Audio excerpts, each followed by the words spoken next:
Donald Trump vient de faire une déclaration choquante. Alors que la pression monte contre lui, notamment concernant les opérations DCE et de la Border Patrol dans des États comme le Minnesota, l'ancien président a révélé quelque chose qui risque de tout changer. Vous avez sûrement entendu parler de la controverse qui secoue le pays, mais voici le retournement de situation que personne n'attendait. Trump commence à se distancer des politiques qu'il défendait. Qu'est-ce que cela signifie pour l'avenir de l'application de la loi aux États-Unis?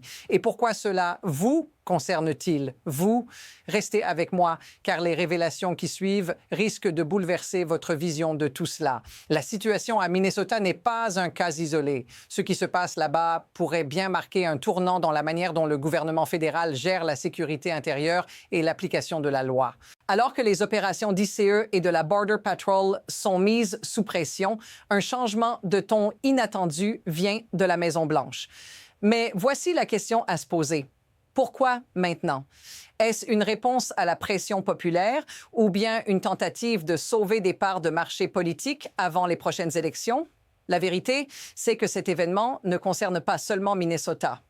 Il reflète un modèle plus vaste de gestion gouvernementale et ce modèle pourrait avoir des répercussions bien au-delà de cet État. L'ancien président Trump a longtemps soutenu les politiques de contrôle sévère de l'immigration. Pourtant, aujourd'hui, il fait une déclaration qui choque même ses partisans les plus fidèles. Je pense que Kristi Noem fait un excellent travail, a-t-il déclaré, tout en affirmant que la frontière était totalement sécurisée. Une telle déclaration semble contredire tout ce qu'il a défendu par le passé, surtout lorsque l'on considère la situation actuelle à la frontière. Mais ici, ce qui est encore plus frappant, c'est ce qu'il ne dit pas. Pourquoi ne parle-t-il pas des répercussions humaines de ses politiques? Pourquoi élude-t-il la question du traitement des civils et des familles séparées? C'est là que la question devient encore plus intrigante. Qu'est-ce que Trump essaie réellement de cacher ici? Mais ce n'est pas tout. Ce retournement de Trump ne s'arrête pas à une simple déclaration. Il faut voir comment la situation a évolué. Les critiques contre la gestion de la crise à la frontière ne cessent d'intensifier. Ce qui était autrefois un problème local devient désormais un point de rupture nationale. Comparons cela à d'autres moments de l'histoire où la pression publique a forcé des changements de posture. On peut évoquer les événements du passé où les responsables politiques ont été poussés à changer de direction sous la pression des citoyens, mais ce qui est différent ici, c'est l'ampleur de la situation. Ce qui se passe à Minnesota, c'est un signal fort. La crise n'est plus un simple incident isolé. Elle est symptomatique d'un système qui a perdu toute maîtrise. Et cela pourrait bien redéfinir la manière dont l'État gère ses forces de l'ordre. Mais voici où cela devient encore plus troublant. Alors que Trump vante les mérites de Kristi Noem, une figure de la droite, la réalité sur le terrain raconte une histoire différente. Le gouverneur du Minnesota, Tim Walz, a déclaré que son bureau avait rencontré Tom Homan, le directeur des opérations d'ICE, pour discuter des priorités de l'État, mais rien de substantiel n'a encore été accompli.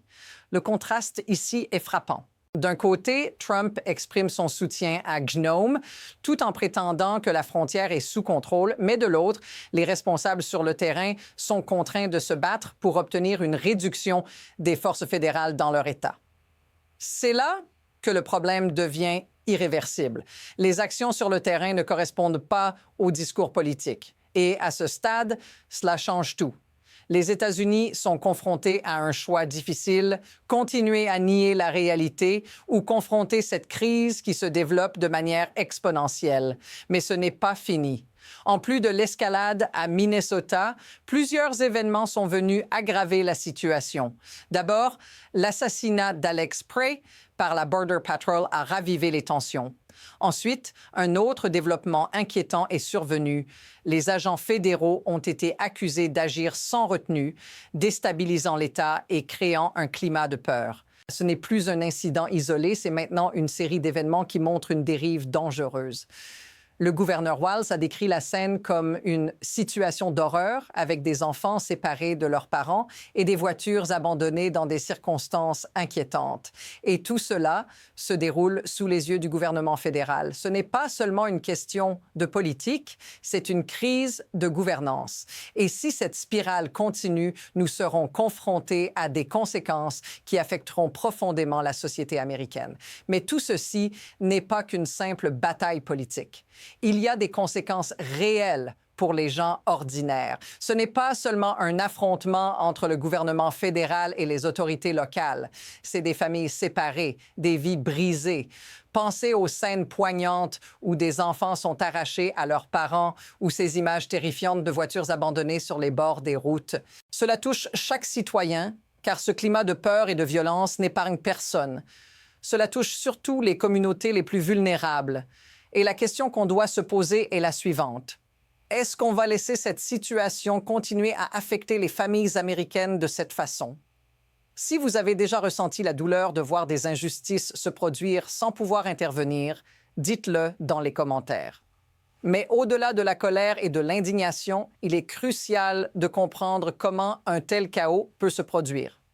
Ce n'est pas juste une question de mauvaise décision individuelle. Il y a un mécanisme en jeu qui permet à ce type de situation de se propager. Le pouvoir de l'État fédéral, couplé à la volonté de maintenir l'ordre à tout prix, a conduit à cette dérive. L'incitation à la peur, les images spectaculaires diffusées par les médias et l'absence de responsabilité ont tous joué un rôle dans cette situation. Ce système fonctionne parce qu'il y a des forces puissantes qui bénéficient du statu quo. Les acteurs politiques et économiques qui profitent de cette instabilité ont les moyens de manipuler l'opinion publique et de maintenir un climat de peur qui justifie des actions extrêmes. Voilà la réalité qu'on ignore souvent. Mais maintenant, vous devez voir cela pour ce que c'est. Une structure de pouvoir bien huilée qui n'a pas intérêt à résoudre le problème, mais à le maintenir. Alors, que va-t-il se passer maintenant?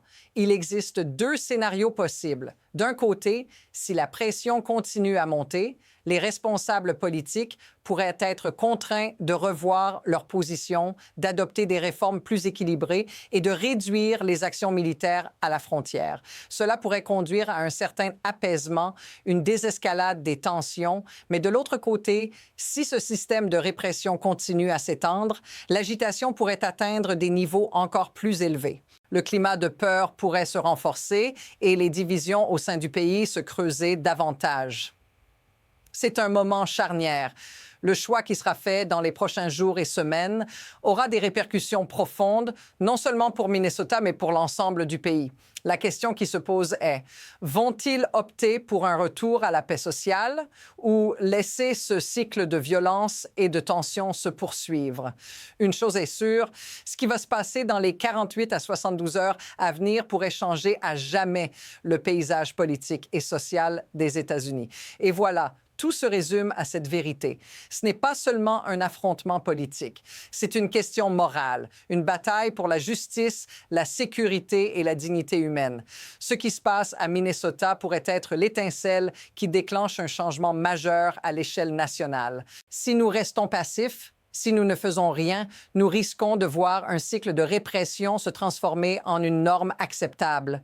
Mais si nous agissons, si nous mettons fin à ce climat de peur, nous pourrions redéfinir ce que signifie être un pays juste et équitable. Ce n'est pas qu'une question de politique, c'est une question de valeurs fondamentales. Et si ce sujet vous touche, n'oubliez pas de vous abonner pour plus d'analyses approfondies sur ce qui se passe en ce moment même, parce que, comme vous l'avez vu aujourd'hui, chaque petit détail peut faire basculer l'histoire.